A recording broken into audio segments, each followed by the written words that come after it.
एकेकाळी महाराष्ट्र केसरीच्या शर्यतीमध्ये असणाऱ्या जळगावच्या सुनील पाटीलला चोरीच्या गुन्ह्यामध्ये अटक करण्यात आलेली आहे। 2006 साली महाराष्ट्र केसरी स्पर्धेमध्ये सुनीलने चांगली कामगिरी केली होती, पण याच कालावधीमध्ये कैलास नवघरे या अट्टल चोराशी त्याचे मैत्रीचे संबंध आले। त्याला चोरी करण्यास सुनील मदत करू लागला। सुनील पाटील याच्यावरती महाराष्ट्रात अनेक ठिकाणी घरफोडीचे गुन्हे दाखल आहेत, तर सुरतमध्ये खुनाच्या आरोपातही तो तुरुंगात होता। तिथून पॅरोलवरती सुटून आल्यानंतर जळगाव जिल्ह्यामध्ये ज्या घरफोड्या झाल्या त्यामध्ये त्याचा हात असल्याचं समोर येत आहे।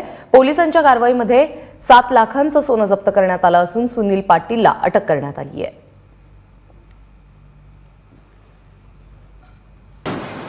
सुनील पाटील उर्फ सल्ल्या हा पारोळाचा राहणार आहे।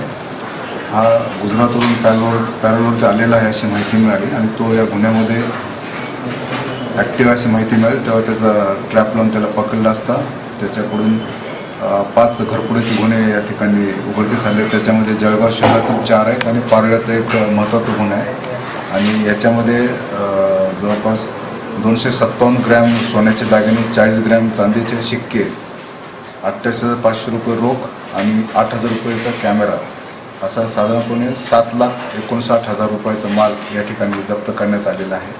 गुजरातमध्ये याच्याविरुद्ध सनावतपुरा पोलीस स्टेशन आहे सुरत या ठिकाणी खुनाचा आणि दरोड्याचा असं गंभीर स्वरूपाचा गुन्हा दाखल आहे, ज्याच्याविरुद्ध पॅरोल रजेवरती तो या ठिकाणी आलेला आहे।